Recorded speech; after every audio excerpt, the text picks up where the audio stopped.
আসসালামু আলাইকুম। আজকে বাচ্চাদেরকে ভর্তি করার জন্য মাদ্রাসা নিয়ে আসলাম। এখন আমরা ভর্তি করার জন্য ফর্ম ফিল আপ করতেছি। হুজুরে ফর্ম ফিল আপ করতেছে। জায়েদেরটা আগেই ফর্ম ফিল আপ করে ফেলছে, আর এখন মাহবুবা আর মাহমুদার ফর্ম ফিল আপটা করতেছে। ছেলের নাম দেওয়া হয়েছে কাজী জায়েদ ফুরকান, আর বড় মেয়ের নাম দেওয়া হয়েছে মাহমুদা আক্তার আয়েশা, আর ছোট মেয়ের নাম দেওয়া হয়েছে মাহবুবা আক্তার আদিবা। হুজুরে নামগুলো শুনে মাশাআল্লাহ খুব সুন্দর বলছে।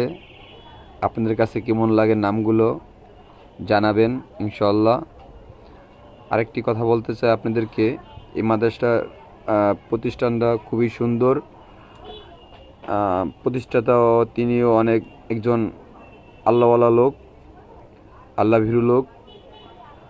আশা করি এই মাদ্রাসার পড়ালেখাটা অনেক সুন্দর হবে, সেই আশাই এবং সেই প্রত্যাশাই আমার ছেলে মেয়েদেরকে এখানে ভর্তি করলাম। আল্লাহ পাকের উপর ছেড়ে দিয়েছি, আল্লাহ পাকের উপর জিম্মাদারি ছেড়ে দিয়েছি আমার সন্তানের ভবিষ্যৎ। তারা যেন এখান থেকে ভালো পড়ালেখা করতে পারে এবং মানুষের মতন মানুষ যেন হতে পারে, সেই দোয়া আমাদের পক্ষ থেকে আমার ছেলে মেয়েদের প্রতি।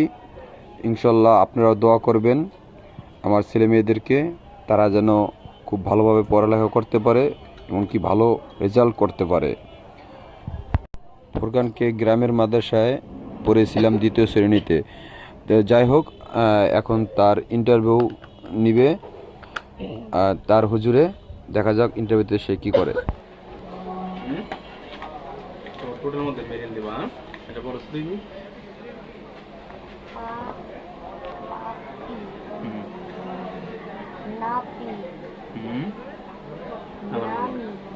তারপরে ভাত দেখে বলো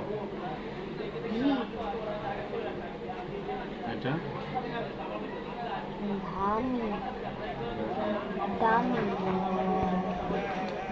প্রথমে যদি ভুল বলো, পরে যদি সঠিক বলো, এটা তো হয় না। প্রথমেই সঠিক বলতে হবে। এটা কবিতা। আমরা কিশোর তোমাকে জিজ্ঞেস করবে দেশের তোরে লড়ব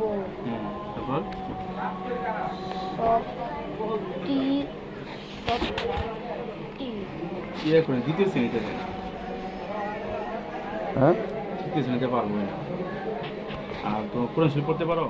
ইন্টারভিউ তো শুনলেন, তাকে আবার এই 2য় শ্রেণীতে ভর্তি করা হইল।